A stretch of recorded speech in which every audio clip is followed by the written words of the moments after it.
Assalamualaikum warahmatullahi wabarakatuh. Alhamdulillahilladzi hadana lihadza wa ma kunna linahtadiya laula an hadana Allah. Asyhadu an la ilaha illallah. Asyhadu anna Muhammadan abduhu wa rasuluh. Allahumma salli wa sallim wa barik ala sayyidina Muhammad wa ala alihi wa ahli baitihi wa dhurriyyatihi wal mahdi khalifatihi wa sallim. Allahumma bika asbahna wa bika amsayna wa bika nahya wa bika namut wa ilayka an-nushur. Bismillahilladzi la yadurru ma'a ismihi syai'un fil ardi wa la fis samaa'i was-sami'ul 'alim. Bismillahilladzi la yadurru ma'a ismihi syai'un fil ardi wa la fis samaa'i was-sami'ul 'alim. Bismillahilladzi la yadurru ma'a ismihi syai'un fil ardi wa la fis samaa'i wa huwas sami'ul 'alim. Wa nas'aluka khaira hadzal yawm wa khairan fihi wa khairan ba'dah. Wa na'udzu bika min syarri hadzal yawm wa syarri ma fihi wa syarri ba'dah. Amin ya rabbal alamin. Sallallahu ala sayyidina Muhammad. Baik jemaah subuh yang diberkahi Allah. Insyaallah kita akan membahas fawaidudz dzikri ijmalan. Faedah-faedah daripada zikir secara umum. Di kitab ini disebutkan sekitar 42 faedah zikir. Sebenarnya sebelum beliau sudah ada imam salafi tapi sufi. Namanya Ibnu Qayyim Al-Jauziyah. Nulis kitab Al-Wabil Thayyib menyebutkan lebih dari 40 faedah zikir. Yang ini versi Syekh Abdul Qadir Isa. Maka untuk beliau mari kita kirimkan surah Al-Fatihah. Semoga beliau diberkahi di alam sana. Ila hadratin Nabil Mustafa Muhammad sallallahu alaihi wasallam. Wa sayyidina Abi Bakr wa Umar wa Utsman wa Ali wa sadatina ahlu turuq as-sufiyah wal awliya as-salihin wal ulama ibn khassatan muallif hadha kitab mursyidna Syekhna Abdul Qadir Isa wa talamidhihi wa man akhadha anhu wal hadirin wal hadirat. Al-Fatihah. Na'udzu billahi bismillah. Ya Wa billahi minadh dhallin.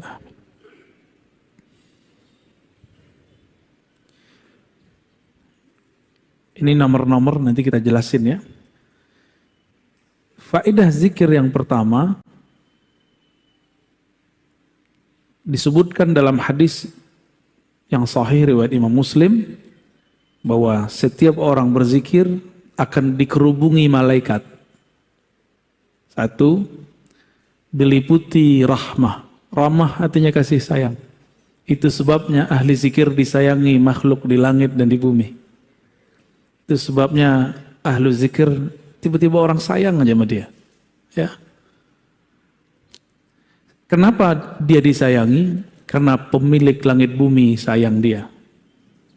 Semoga kita bagian dari mereka. Amin ya rabbal alamin. Tidak hanya itu, otomatis karena dia bersama pemilik alam yang membolak-balik kolbu, maka kolbunya jadi sakinah. Apa arti sakinah? Tenang. Kolbu itu artinya bergerak. Kusak-kusuk, gundah. Kata orang apa? Gundah gulana. Ente gundah gak? Jomblo. Pasti gundah dia ini tiap malam. Tidur meluk bantal kan. Tapi kalau dia zikir, ada sakinah di kolbunya. Insya Allah. Apalagi namanya viral di langit. Antum gak terkenal di bumi gak apa-apa. Yang penting terkenal di langit. Wa zakarahumullah fiman indah. Itu udah berapa tuh? Udah 4 ya. Jadi nanti bisa lebih dari 42 itu. Pertama apa? Malaikat menghubungi. Haffat bihimul malaika. Jadi antum nih sadar atau tidak, kalau lagi majelis rotibul haddar, rotibul attas, istighatsah, zikir pagi sore, baca Quran, itu banyak malaikat yang menghubungi. Ya. Ama kita, itu ada malaikat-malaikat khusus. Malaikat itu senang ditambah malaikat-malaikat rahmah. Maka sejauh yang saya perhatikan, gak ada ahli zikir itu yang miskin. Apa yang dia butuhkan, yang dia perlukan Allah tunaikan. Meskipun terlihat hidupnya susah, tapi hatinya tidak susah. Miskin ini kan konsep berpikir. Konsep berpikir yang tidak pernah merasa puas, itu miskin. Ya. Antum dulu gajinya 300, puas, kaya itu. Sekarang orang banyak gajinya 300 juta, masih korupsi. Ya. Apalagi yang kedua, orang yang sibuk berzikir, maka semua hajatnya, tadi barusan kita sebut, Allah penuhi meskipun dia tidak meminta. Kalau tadi hadis Muslim, sekarang hadis Tirmidzi. Orang yang sibuk dengan Quran, sibuk dengan zikir, Allah cemburu. Kalau di hatinya terbersit sesuatu, Allah nggak mau. Maka sebelum terbersit, Allah tunaikan apa yang akan dia butuhkan, perlukan. Maka jadi ahli zikir itu agak ngeri juga Pak. Terbersit sesuatu datang. Tapi kalau antum zikir kayaknya belum ya. Gawat Pak kalau sudah masuk zikir dalam kolbu, Allah senang. Allah kalau udah senang, apa aja mau kita dikasih. Karena mau kita saat itu bukanlah kita yang mau, dialah yang mau. Kalau antum kan masih antum yang mau, zikir supaya dapat ini, zikir supaya dapat itu. Jadi masih ada sisi ego, keinginan nafsiyah, keinginan ego, bukan keinginan dari Allah Subhanahu wa Ta'ala. Kayaknya pada pengen zikir semua nih, tapi salah niat.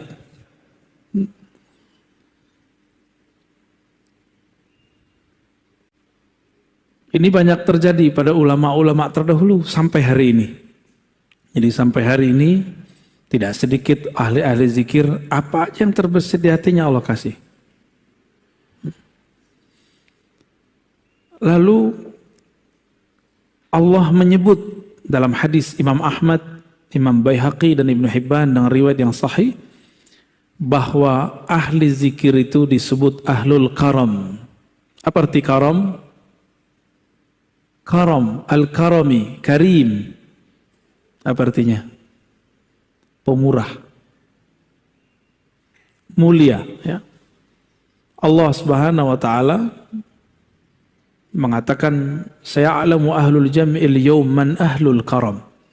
Pada hari kiamat akan dikenal siapa yang disebut ahlul karam. Faqila, wa man ahlul karami ya Rasulullah? Wahai baginda Rasul, siapakah yang disebut orang-orang yang pemurah? Nabi mengatakan ahlu majalis dzikri fil masajid. Orang-orang yang suka berzikir di masjid, masjid. Inilah dalil kita nanti ada masanya akan menghidupkan majelis zikir. Selain majelis ta'lim, ini kan ta'lim. Nanti ada masa kalau sudah muncul halnya, kita nanti zikir bersama-sama di masjid. Insya Allah ya. Karena ngaji-ngaji aja dulu ya, biar mantep dulu, jangan zikir dulu. Jadi kita berzikir dengan ilmu, bukan dengan nafsu pengen begini dan begitu. Itu maksudnya ya.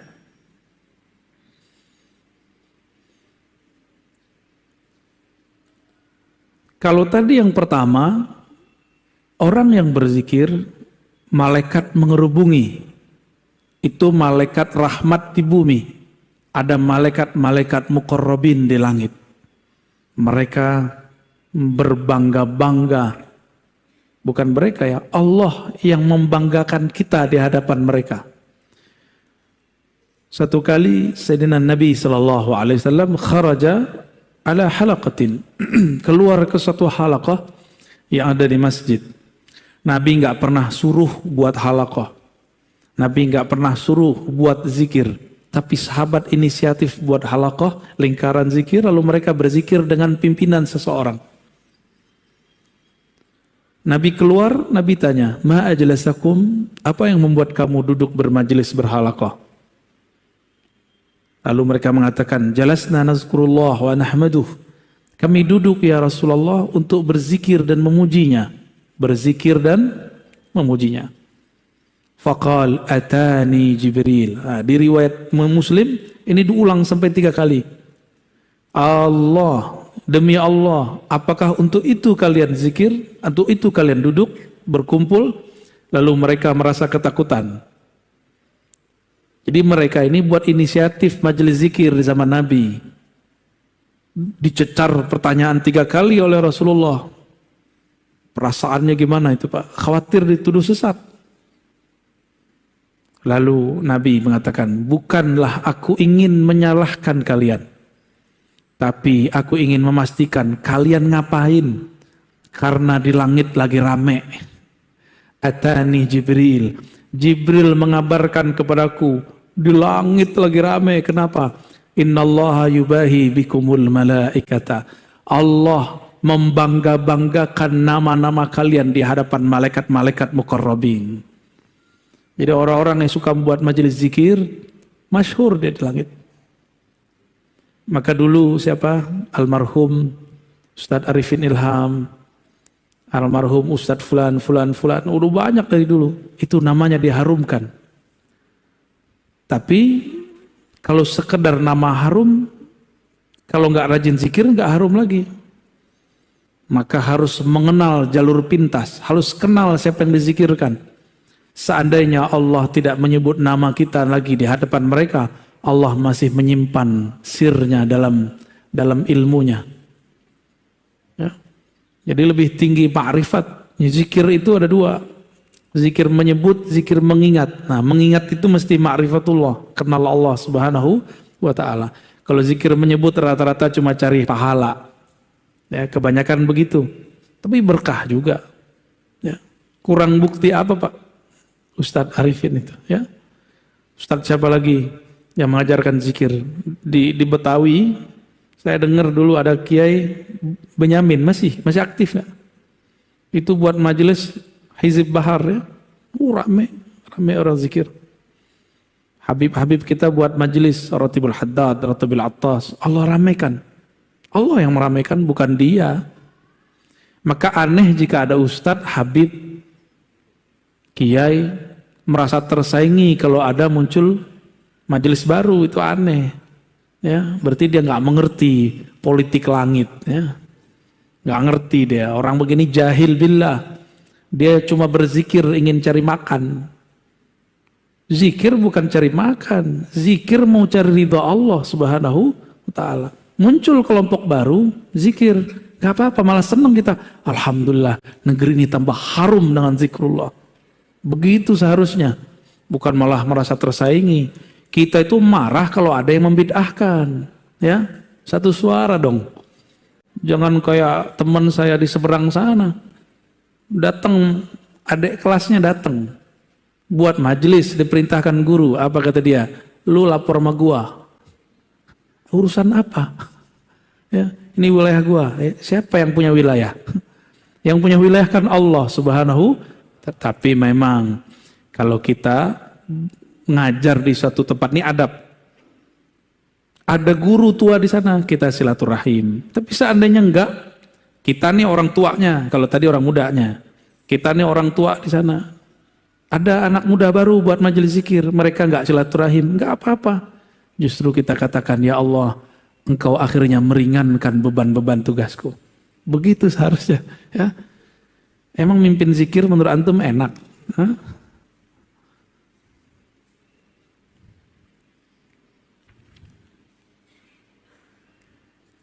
Orang yang berzikir dengan berjamaah.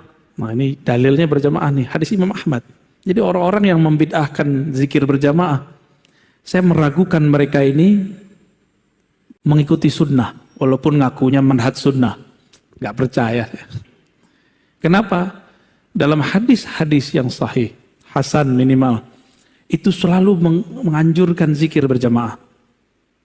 Dalam hadis Anas bin Malik diriwayatkan oleh Imam Ahmad, ma min qaumin, tidaklah sekelompok orang ijtama'u. Apa arti ijtama'u? Berkumpul. Yazkurunallah, mereka mengingat Allah. Illa nadahum munadin minas sama, kecuali muncul malaikat yang memanggil dari langit. Apa kata malaikat ini? Kumu maghfuran lakum. Surah apa itu Ustaz? Oke. Kumu maghfuran lakum. Berdirilah kalian, dalam keadaan maghfura, diampuni. Qad buddilat sayyiatikum hasanat. Kesalahanmu sudah diganti dengan kebaikan-kebaikan. Dosa-dosamu dihapus, kamu dapat derajat yang tinggi. Ini hadis menunjukkan makna apa? Pertama, majelis zikir itu diridhoi oleh Allah SWT. Bukti Allah ridho, kita diberi ampunan. Jadi nggak usah khawatir lagi untuk menghidupkan majelis zikir. Mau namanya rotibul haddar, rotibul atas, rotib apa terserah. Ya, nanti kita buat rotib al-hashimiyah. Canda ya, nggak sopan masa saya buat rotib sendiri ya. Nanti malaikat akan berseru di langit. Malaikat ini berseru jika diperintahkan. Apa kata dia? Kumu maghfuran. Berdirilah kalian dalam keadaan diampuni. Oh, hamba kalau diampuni oleh Allah berarti Allah ridho sama dia. Kalau Allah ridho sama dia, apa aja mau dia Allah kasih. Ya, antum maunya pasti rumah, mobil, nggak begitu. Bukan itu maksudnya. Ya. Nah, maka di sini faedah zikirnya adalah orang yang berkumpul bermajelis zikir diampuni. Dan yang kedua, diganti dosa-dosanya menjadi kebaikan-kebaikan. Kita ini kan nggak ada yang nggak berdosa. Ada di sini yang nggak dosa. Yang muka-muka ustadz nih dosanya paling banyak kali. Sama kita ya. Yang penting jangan merasa sok suci aja. Allah nggak suka. Itu yang dibaca imam kita tadi. Apa ayatnya tadi? Yuzakkuna anfusahum. Mereka itu suka sok-sok suci gitu. Ya. Itu ayat tadi yang dibaca. Itu ayat tamparan keras buat kita semua. Ya. Terjadi dialog antara sahabat dan Nabi. Kana Salman fi isabatin yadhkurun Allah. Satu kali Salman Al-Farisi. Salman ini orang Persia Iran. Beliau umurnya di atas 200 tahun. Masih hidup, masih seger. Kalau di riwayat Imam Zahabi 250 atau 350. Kayaknya 300 agak ribet mikirinnya ya. Mungkin 200 kali. Saya punya guru paling tua, udah meninggal 120 tahun kalau nggak salah. Masih seger. Gak tahu tuh Buya Syar'i apa? Ya, itu berapa umurnya tuh? Ya, tua sekali tuh. Orang cuma pengen minta doa beliau aja. Orang mana tuh beliau? Comas ya. Ya semoga Allah berkahi beliau. Ketika Salman dan para sahabat berkumpul yazkurun Allah. Hadis Imam Ahmad dan Hakim. Marran Nabi SAW fakaffu. Nabi mengunjungi mereka, lalu mereka tiba-tiba berhenti berzikir. Faqala ma kuntum taqulun. Kenapa kalian berhenti zikir? Qulna nazkurullah. Kami hanya nyebut-nyebut Allah, wahai Rasulullah. Qala, Nabi ini kan kasyaf. Tahu kasyaf? Ini orang Wahabi nggak percaya kalau Nabi kasyaf. Nabi memandang dengan izin Allah alam gaib. Kata beliau, inni ra'aitur rahmata tanzil. Aku melihat rahmat turun. Fa ahbabtu an usyarikakum fiha. Maka aku ingin mendapatkannya bersama kalian. Usyarikakum, bersama-sama mendapatkannya dengan kalian. Summa qala alhamdulillahilladzi ja'ala fi ummati man umirtu an asbir nafsi ma'ahum. Segala puji bagi Allah yang telah menjadikan di antara umatku ada kelompok yang aku diperintahkan untuk bertahan bersama mereka. Maka ini kabar gembira buat ahli zikir. Orang yang suka berzikir berjamaah. Rasulullah berbangga dengan kalian. Rasulullah berterima kasih kepada Allah karena ada kelompok-kelompok itu. Maka hidupkan istighasah, ratib, hizib. Hidupkan itu, majelis zikir. Torikot yang mu'tabarah, yang sahih. Sanadnya kepada Rasulullah. Hidupkan itu. Karena itulah yang membuat negeri ini diberkahi. Hindari merasa lebih baik. Torikot dengan torikot tidak boleh merasa lebih tinggi. Ya, Itu cuma metodologi. Maka torikot yang sesat, yang merasa dirinya lebih hebat daripada kelompok yang lain, ya. Boleh merasa torikot kita bagus, tapi tidak boleh merasa lebih baik, dalam artian lebih sahih, lebih benar, yang lain gak benar. Nah itu bid'ah itu ya. Ibnu Qayyim menyebutkan 100 macam zikir, ya, lebih. Pertama, manfaat zikir ya. Annahu yutridu syaitan wa yuqmi'uhu wa yuksiruh. Orang kalau berzikir maka syaitan tertolak. Ya. Jadi kenapa kita ini kesetanan? Karena kurang zikir. Jadi kalau antum melihat ada orang zikir terus begitu, itu bukan kesurupan. Itu namanya hal, apa namanya? Atau wujudan. Dia berteriak lagi zikir, itu bukan kesetanan. Atau antum melihat ada orang zikir keras, la ilaha illallah, itu nggak apa-apa. Itu hal yang terjadi sama dia. Cuma kalau saya senengnya sekarang zikirnya lembut. Kalau dulu masa masih muda banget, sekarang muda biasa. Dulu masih muda sekali, saya senang zikir keras. Bahkan kami seminggu itu ada 3 kali majelis zikir keras. La ilaha illallah, begitu. Kepalanya udah kemana-mana itu. Ada kawan kita yang sudah guling-guling, nangis menyebut nama Allah, Allah, Allah. Itu rindu kepada Allah Subhanahu wa Ta'ala. Nggak apa-apa itu. Cuma jangan di tempat yang orang belum mengerti tentang itu. Kayak di masjid ini kan belum terbiasa. Ini kan masjidnya, masjid mu'alaf juga nih. Dulunya jangankan itu, kunut aja susah di sini ya. Imam mau kunut aja disogok dulu biar gak kunut ya. Tanya nih sama imamnya ya. Annahu yurdir rahman azza wa jal. Orang kalau zikir Allah ridha. Ada yang lebih tinggi dari ridha Allah. Antum kalau sudah diridai Allah, mau ke langit ke-7 boleh, mau masuk surga boleh, tapi mati dulu. Yang ketiga, ayuzilal hamma wal ghamma anil qalb. Kenapa ada orang gundah gulana? Karena zikir tidak masuk menjadi benteng dirinya. Maka syaitan itu kan mengalir di seluruh darah. Bisa setan. Cuma syaitan tidak sanggup masuk ke jantung.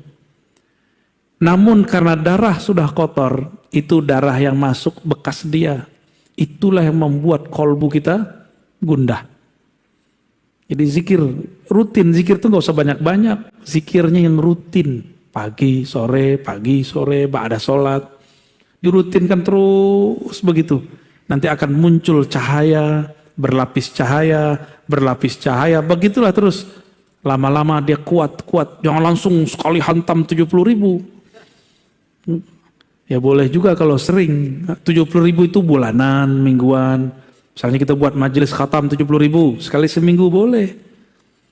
Jangan sekali setahun 70.000-nya. Ya. Yang keempat, annahu yujlibu lil qalbil faraha wa surura wal bast. Orang yang zikir, maka di kolbunya ada kebahagiaan. Yajlib, dapat menarik energi bahagia. Ya, orang-orang yang murung ini kurang zikir, ya. Ini wajah-wajah galau ini kurang zikir ini ya. Kebanyakan nonton YouTube. Annahu yunawwirul wajha wal qalb. Orang kalau zikir karena kolbunya berseri-seri, wajahnya pun berbahagia. Walaupun air matanya menetes, tapi dia menetes dengan kebahagiaan. Emang bisa nangis tanda bahagia? Bisa ya? Coba ibu-ibu itu waktu dulu nikah, nangis. Kita tanya, kamu sedih neng? Enggak, aku bahagia. Jadi ada tangisan bahagia. Annahu yuqwil qalba wal badan. Orang ahli zikir itu kuat kolbunya dan badannya. Jadi antum yang sakit-sakitan mulu, dikit-dikit capek, itu kurang zikir. Karena kalau zikir, kolbunya tenang. Orang kalau zikir, kolbunya tenang. Kalau kolbunya tenang, maka badannya akan stabil. Imunnya oke. Ya. Nah, ini kesukaan antum nih ya. Zikir itu menarik rezeki. Annahu yajlibur rizqa. Zikir itu menarik rezeki. Cuma salah paham, rezeki itu tidak hanya yang zahir, ada yang batin. Yang zahir, duit, rumah, tanah, pakaian, kendaraan. Ya. Ini beda nih ya. Ada orang zikir, saking banyaknya zikir, dia kemudian berkhidmat untuk zikir. Tapi dalam khidmat untuk zikir dia terhalang oleh kendaraan. Maka Allah lihat, orang ini butuh kendaraan. Allah adakan kendaraan untuk dia. Lain dengan kita. Kita mau beli kendaraan, zikir dulu. Beda ya, modus. Ya, itu modus, thariqat al-modusiyah. Thariqat begini udah ketinggalan. Ya, pengen ini zikir. Itu thariqat jadul. Bukan thariqat ma'rifatullah. Thariqat begini, Allah nggak ridho. Kamu zikir bukan untukku, tapi untuk kemauanmu. Kalau yang pertama tadi lain. Dia khidmat untuk zikrullah. Dia kurang kendaraan, Allah adakan kendaraannya. Ya Basit, dia kurang pasangan, Allah nikahkan dia. Ya. Ente al-jomlowi nih. Dia kurang apa? Kurang makan, Allah cukupkan makannya. Itu kalau sudah khidmat. Ya. Dompetnya kurang tebal, Allah tebalkan dompetnya. Tapi jangan dimulai dari dompet. Dompet tipis nih, zikir dulu lah. Ini beda ya. Jadi orang ahli zikir nih nggak pantas mikirin mobil, nggak pantas. Orang ahli zikir nggak layak, nggak patut dia mikirin rumah, nggak patut. Orang ahli zikir nggak seyogyanya dia membicarakan dompet, nggak seyogyanya dia ngurus-ngurusan begitu. Allah yang urus. Jamaah yang urus nanti. Allah ilhamkan kepada jamaah, jamaah ngomong. Disinilah ahli zikir diuji. Nanti antum yang khidmat zikir, ujiannya cuma dengerin aneh. Kita rajin zikir nih, buat majelis zikir. Allah ilhamkan seorang kaya, dia ngomong, Ustadz, Kiai, Buya, nanti kalau saya dapat rezeki, saya beliin rumah dan mobil. Nah, nanti begitu. Itu ujian, Allah sengaja tes case. Ditesnya orang, dia ahli zikir atau pengen sesuatu dalam zikirnya. Kalau dia ahli zikir, dia cuek aja. Kita digombalin orang. Ya, orang kalau susah kan ngomong begitu. Tapi kalau udah punya, eman juga nih duit.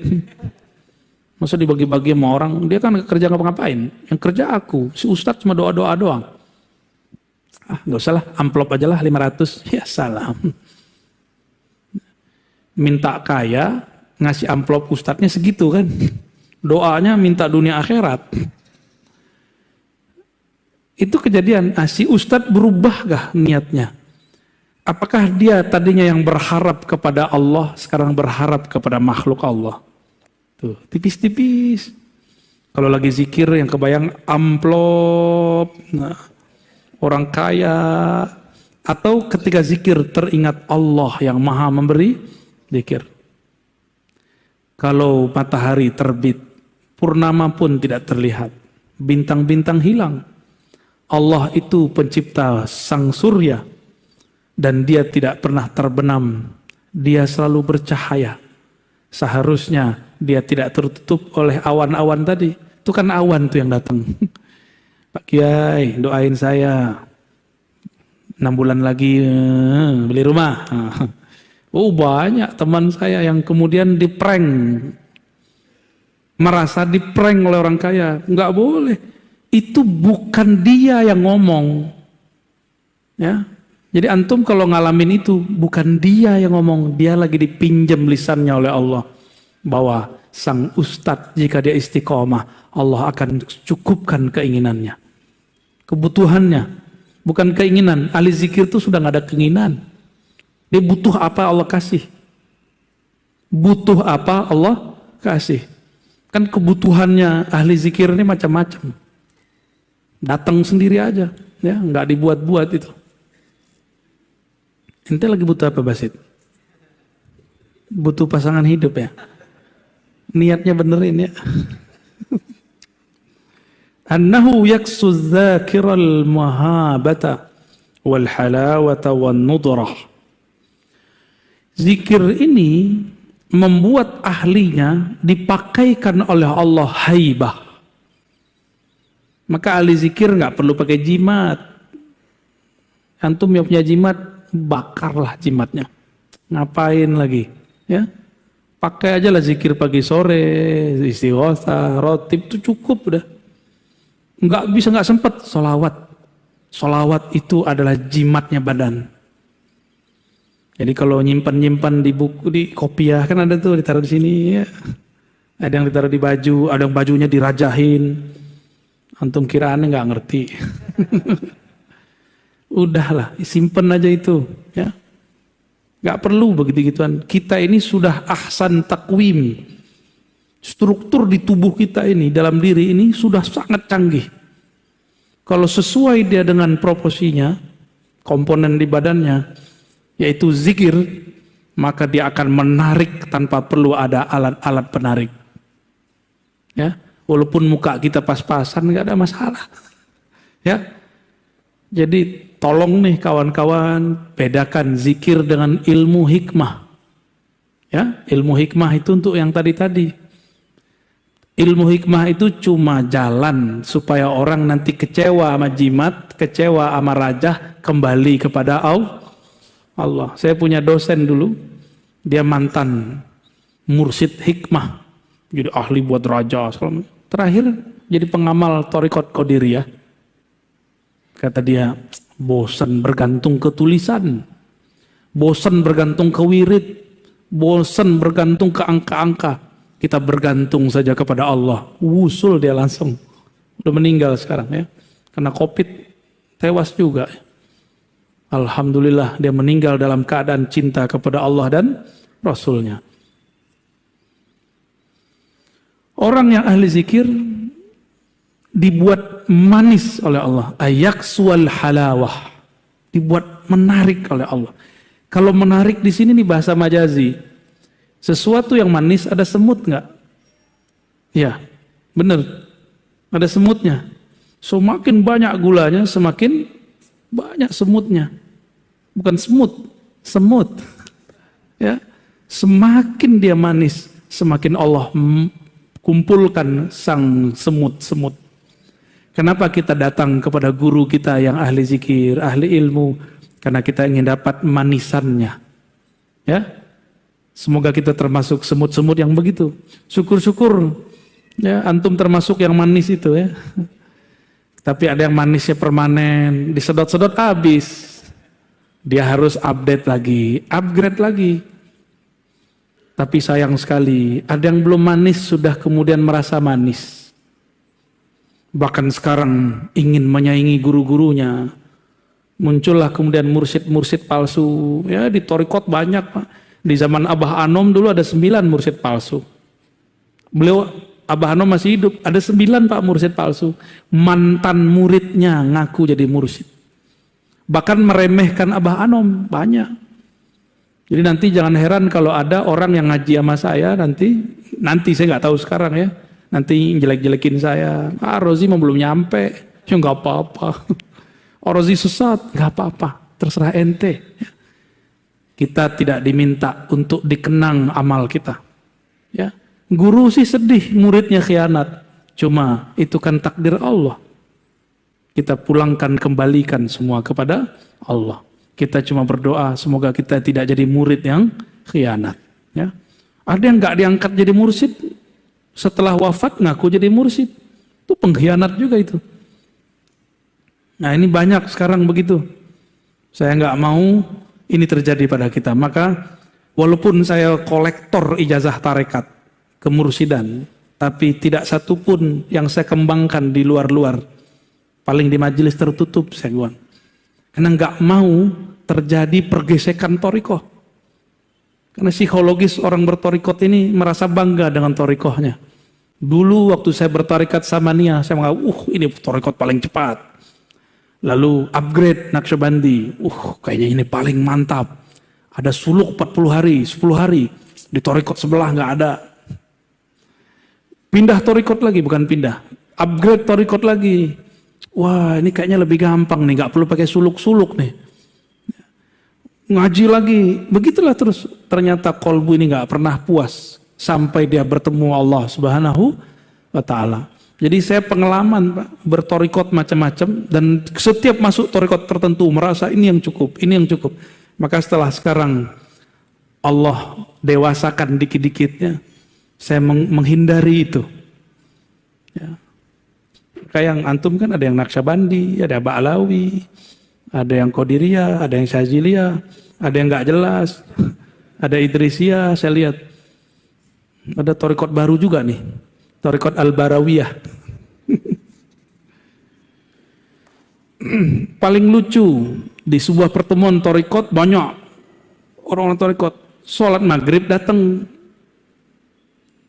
Berlombalah mereka pengen jadi imam karena berharap nanti memimpin zikir. Dipimpinlah oleh salah satu orang torikoh. Yang torikoh lain marah. Bid'ah, torikot kita beda. Tuh, ngapain ente begitu ya? Padahal seharusnya dinikmati aja. Mau di depan pakai apa zikirnya, ikuti. Nah, ini yang saya hindari. Ya. Itu ciri-ciri torikot ego, torikot nafsiyah. Bukan torikot ma'rifat, torikot ruh. Ya, dalam ruh biasa aja. Udah Basit, cukup. Nah, terakhir saya bacakan. Nomor 9 kalau di Ibnu Qayyim. Yuwarrisul mahabbata allati hiya ruhul Islam. Orang ahli zikir pasti kolbunya penuh cinta. Jadi kenapa antum ketemu sekelompok orang ngaji, ngaji doang dia. Gak ada zikirnya. Kerjaannya nyalahin orang mulu. Ya. Karena dia kurang zikrullah.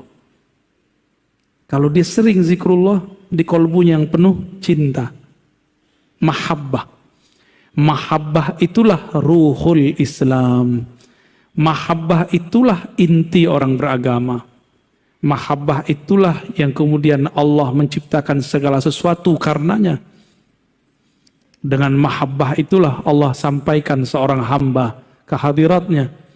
Dengan mahabbah itulah Salahuddin Al-Ayyubi menaklukkan perang salib. Muhammad Al-Fatih dibimbing gurunya Al-Mursyid Al-Kabir Ibn Syamsuddin memenangkan perang, menaklukkan Konstantinia. Tapi spirit ini sekarang dihilangkan. Banyak orang jualan khilafah, tapi dia meninggalkan tasawuf dan zikrullah. Ya. Saya kembalikan kepada Ustadz jomblo kita ya. Alhamdulillahirrahmanirrahim. Terima kasih Buya atas materinya. Sedikit Buya ingin bertanya, bicara tentang zikir, ada zikir fida atau zikir tebusan. Itu Buya sedikit tahu, tolong penjelasannya Buya. Zikir fida. Kalau di Thariqat Naqsyabandiyah, begitu juga Qadiriyah atau TKN atau Khalidiyah disebut dengan zikir khatam tahlil atau ataqah. Zikir pembebasan. Dalilnya banyak. Ya. Man qala la ilaha illallah dakhalal, man kana akhiru kalami la ilaha illallah dakhalal jannah. Siapa yang akhir kalamnya la ilaha illallah masuk surga. Lalu supaya dapat hak la ilaha illallah, Imam Ad-Dusuqi, Imam As-Sanusi menjelaskan dalam kitab mereka, kitab akidah Sunusiyah, Dusuqiyah, disebutkan faidah zikir 70.000. Disebut zikir itqun minan nar, membebaskan hamba dari api neraka. Ya, itu disebut zikir fida. Nah, namun Imam Ibn Arabi punya zikir fida yang lain dengan sholawat. Imam Syafi'i zikir fidanya 4.000 kali khatam Quran. Kalau saya nggak banyak-banyak. Zikir fida itu zikir ma'rifatullah. Kenali yang engkau sebut, maka engkau diselamatkannya. Selesai. Masalahnya kenalnya gimana? Ya, cukup. Para jamaah ada yang ingin bertanya?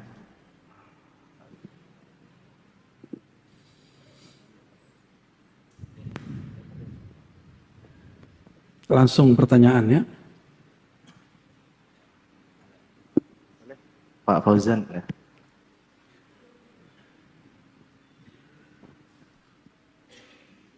Assalamualaikum warahmatullahi wabarakatuh. Assalamualaikum. Alhamdulillah. Buya, saya ingin sedikit bertanya tentang zikirnya para anbiya, seperti zikirnya Nabi Adam alaihissalam, Rabbana zalamna anfusana wa illam taghfir lana wa tarhamna lanakunanna minal khasirin. Kemudian zikirnya Nabi Yunus alaihissalam, La ilaha illa anta subhanaka inni kuntu minadh dhalimin.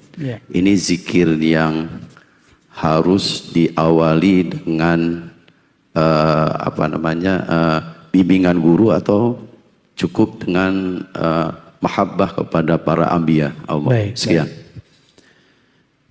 Dulu ada Syekh Abdul Somad Al-Falimbani Al-Makki Al-Madani. Beliau lama di Mekah, lama di Madinah. Waktu di Madinah beliau dapat ijazah kemursidan dari Syekh Al-Kutub Al-Syahir Muhammad Ibn Abdul Karim As-Sammani. Thariqahnya Sammaniyah. Thariqat Sammaniyah itu gabungan dari Qadiriyah dan Khalwatiyah, Naqsyubandiyah, Anfasiyah dan beberapa thariqah yang lain. Beliau mengajarkan kepada Syekh Abdul Somad, zikir itu ada yang umum namanya zikir hasanat. Kapan aja boleh. Karena cinta. Ada zikir yang darajat. Apa itu darajat? Berzikirnya dengan teknik tertentu, kaifiat tertentu, ijazah tertentu. Kenapa begitu? Frekuensi kolbu kita tidak sama dengan kolbu Rasul Sallallahu Alaihi Wasallam. Para nabi seperti Nabi Yunus, Nabi Adam, mereka itu nabi, kita bukan. Supaya kolbu ini dapat mengikuti kolbu mereka, maka ada namanya kaifiat. Kaifiyah, bahasa kitanya tata cara. Tapi AC disebut bahasa Arabnya mukayyif. Apa bahasa Inggrisnya? Air conditioning apa? Ya, pengkondisi udara gitu kalau diterjemahkan. Maka kaifiat itu dalam bahasa psikologi disebut conditioning sebelum zikir. Ini yang mahal dalam thariqah. Jadi apa yang membuat zikir thariqah bisa bertahan, bisa berbeda dengan zikir orang biasa, ustadz yang tidak berthariqah? Orang berthariqah itu punya conditioning. Misalnya gini, la hadratina bil al-fatihah gitu ya. La ila ruhi, itu semua namanya conditioning. Mengkondisikan kolbu supaya siap mengikuti zikir. Supaya pikiran ikut kolbu, bukan kolbu ikut pikiran. Ini ciri-cirinya kalau kolbu ikut pikiran apa? Kalau lagi zikir, pikirannya melayang, mi'raj. Ya. Tapi kalau kita kondisikan kolbu dengan baik, akal dengan baik, akalnya ngikut kolbu. Yang jadi imam kolbu. Tinggal Bapak pilih yang mana. Untuk kalau lagi di motor, di mobil, di bus, di kereta, kita zikir hasanat umum. Tapi kalau kita lagi di atas sajadah, gunakan kaifiat. Disebut zikir darajat. Zikir yang dengan zikir itu Allah angkat nanti. Kira-kira begitu ya. Silakan diamalkan.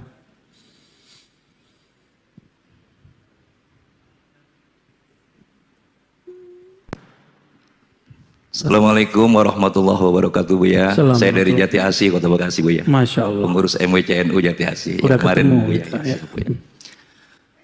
Saya mau bertanya, Buya. Saya pernah bermubahalah pada seorang ustadz yang mereka itu membid'ahkan. Yang kebiasaan kita bertahlil zikir. Lalu dia sedang berceramah, saya bilang begini dalam hati saya, ya Allah, kalau memang dia membid'ahkan kebiasaan kami yang suka tahlil dan zikir, ya Allah, kalau memang tahlil dan zikir ini bid'ah, biar saya yang mati atau dia yang menduduh itu. Kebetulan 1 bulan dia meninggal, Buya, habis sholat subuh gitu. Nah ini hukumnya apalah, Buya, gitu kan? Izin jawabannya. Assalamualaikum warahmatullahi wabarakatuh. Ngeri kali. Panglima Banser ya. Mubahalah itu sebaiknya dikurangi, ya. Karena mubahalah itu menunjukkan perbedaan yang sudah tidak dapat disatukan. Saya kalau ketemu begitu saya menghindar, takut mubahalah itu terjadi. Berarti ini sudah nggak bisa disatukan. Malu di hadapan Allah Subhanahu wa taala. Bukan berarti saya takut mubahalah. Emang kita takut bersumpah dengan nama Allah? Enggak, ini nama terlalu berat.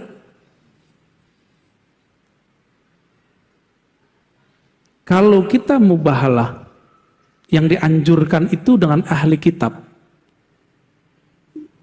Dengan siapa? Dan lafaz mubahalah itu ganas sekali. Nabtahil, kami bersumpah. Kalau bahasa orang kita sumpah pocong. Sumpah sial, sumpah kutukan. Yang sumpah ini akan membuat hancur binasa dirinya dan keluarganya. Sekian keturunan, itu kan bahaya. Itu bahaya. Nabi diperintahkan begitu karena ahlu kitabnya resek. Gak bisa lagi diapa-apain. Ini masih sesama muslim. Jadi saran saya ke depan jangan diulang ya. Terus hukumnya gimana? Itu kan kretek namanya di hati. Itu kan bukan kita juga yang buat. Nah ini ujian juga. Merasa sakti enggak? Ya. Yang mematikan seseorang kita atau Allah? Ini contoh nih. Dalam hikam, sawabikul himami la tukhriku aswarul aqdari. Himmah yang kuat, batin yang dahsyat. Itu maksudnya. Tidak akan bisa merobek, menghancurkan dinding-dinding takdir. Gak akan bisa. Maka dia mati bukan karena kita yang ngomong. Tapi Allah pinjem kalam kita. Matilah dia karena itu. Kan ngeri juga tuh. Ya, si abang kita dipinjam Allah lidahnya untuk matiin orang. Contoh gini, saya ambil pisau, kita tusuk seseorang. Kalau Allah bilang nggak mati, nggak mati. Apakah saya yang kemudian nusuk orang lalu bikin dia mati? Enggak. Ini cuma asbab aja. Ini cuma asbab. Contoh lain nih, antum ngelihat ada orang pinter, bukan pinter dukun ya, orang cerdas. Ini bakal jadi orang hebat nih, terkenal ini. Terkenallah dia beberapa tahun setelah kita ngomong. Pertanyaannya, dia terkenal karena kita ngomong? Bukan. Allah tadi pinjam lisan kita 3 tahun lalu. Allah pinjam lisan. Setelah dipinjam, Allah ngomong lewat lisan. Nanti orang ini akan terkenal. Gitu. Benar terkenal dia.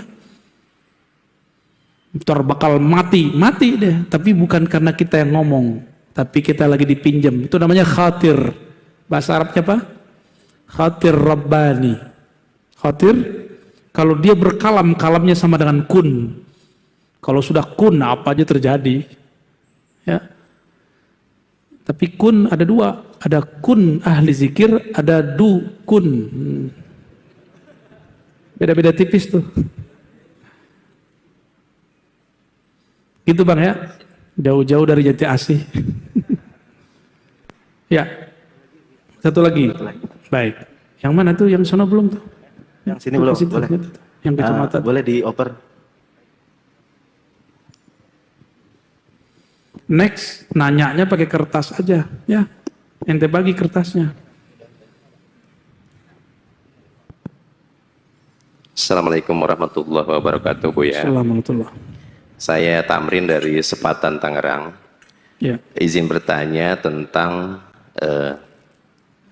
tarkud dunia, tarkul makhluk, dan salah satunya dengan terakhir itu tarkus syaiton. Saya lupa satu laginya.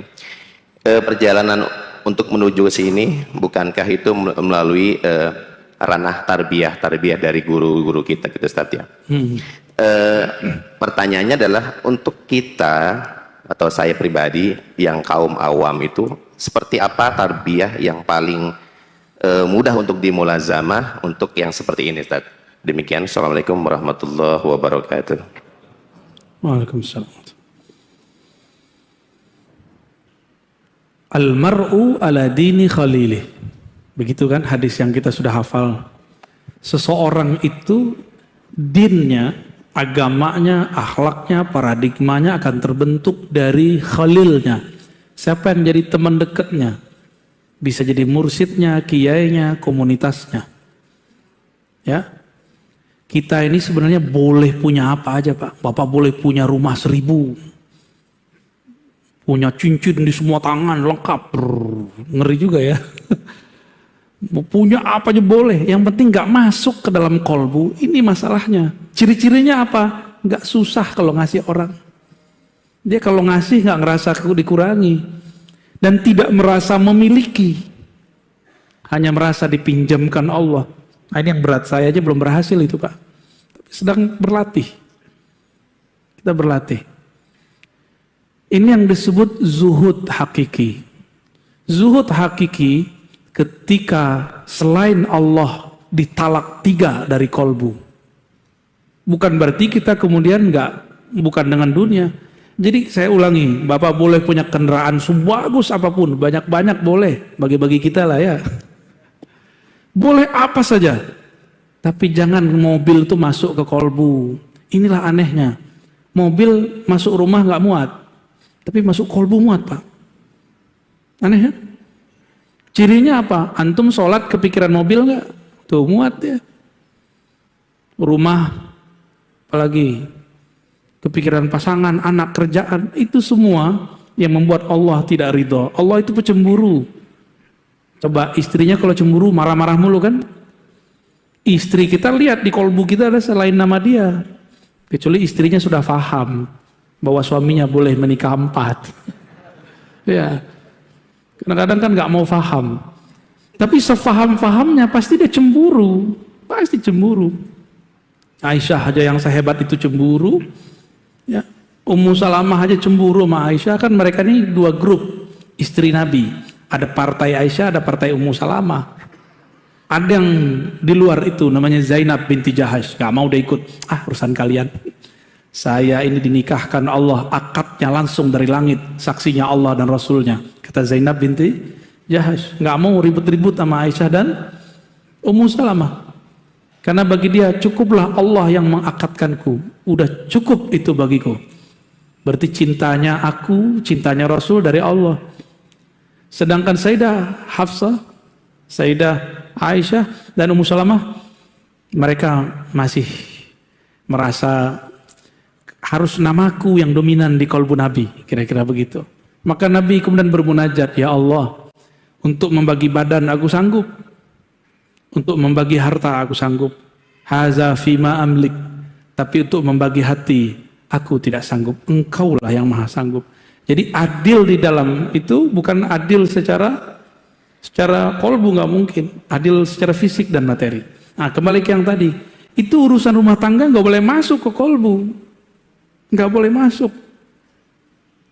Itu sebabnya ketika Sayyidina Umar melihat anaknya Abdullah bin Umar nikah dengan perempuan, itu lupa ngaji dia, nggak masuk majelis lagi. Umar bilang cerain. Umar kan begitu Pak. Umar itu mursyid Rasulullah, lalu Abu Bakar Umar, mursyid ketiga di zaman itu, asistennya Rasul. Kata Abdullah bin Umar, aku masih cinta Pak. Cerain. Aku masih cinta Pak, cerain, kalau enggak saya bawa ke Rasul. Di sidang di depan Rasul. Akhirnya kata Nabi, Abdullah, sudahlah, ikutin ayahmu. Karena ayahnya dapat izin berbicara dengan Allah bahwa anaknya ini kalau lama-lama sama istrinya tidak akan menjadi baitul ilmi, rumah ilmu. Sekarang kita kalau baca hadis pasti diriwayatkan dari Abdullah bin Umar. Ya, itu rahasianya. Jadi Umar ini tajam. Benarlah kata orang Arab, al ilmu maqtu'un baina fakhizail mar'ah. Yang ngerti bahasa Arab jangan diterjemah ya. Ilmu kadang terhalang kalau orang belum bisa memilah-milih ketika dia menikah. Ya. Ketika belum bisa memilah-milih. Jadi kalau udah mateng baru, ya. Kalau ente udah kematangan, Basit. Cukup ya? Buya, satu lagi terakhir Buya, terakhir. Ada pesan dari Bapak Andi dari Pasar Kemis. Apakah jika ingin masuk thariqah itu dengan cara keinginan sendiri boleh Buya? Atau dengan sholat hajat terlebih dahulu, dan bolehkah keluar masuk thariqah dengan thariqah yang sama atau beda? Mohon penjelasannya Bu ya. biasakan mau memutuskan belajar apa aja, sholat, istikharah dan hajat. Karena ciri-ciri orang-orang yang sukses, min sa'adatil mar'i, ya, ciri-ciri orang yang sukses dalam hadis Tirmizi dan Ahmad, dia banyak istikharah. Istikharah itu meminta Allah yang milih, bukan kita yang milih. Ya, apalagi bertorikot, kawin aja, nikah aja kita beristikharah. Jadi istikharah bukan hanya mau nikah, untuk teman hidup, teman tidur, teman makan, teman jalan. Untuk teman menuju Allah mesti istikharah. Ya, terus boleh nggak keluar masuk torikot? Silakan. Emang torikot artinya apa? Jalan. Jalan itu untuk ditempuh, bukan untuk dipeluk-peluk. Wah, saya tinggal di jalan aja deh, gitu. Maka torikot Naqsyabandi, Qadiri, Idrisi, jangan itu diberhalakan. Jangan tinggal di tengah jalan, nanti dilindes orang. Orang udah nyampe usul kepada Allah, dia masih bangga, saya Naqsyabandi, saya Qadiri, saya Idrisi, saya Syazili. Mau sampai kapan ente ngomong begitu? Di zaman Rasul kan gak ada Qadiriyah, Naqsyabandiyah, Idrisiyah, Tijaniyah, gak ada. Yang ada cuma Al-Muhammadi, Nabiyuna Muhammad sallallahu alaihi wasallam. Maka thariqah kita nggak boleh menghalangi kita kepada Allah. Thariqah itu seharusnya membuka jalan kepada Allah. Jadi kalau kita bilang, saya pakai jalan ini, kamu boleh pakai jalan yang lain. Keluar masuk nggak apa-apa.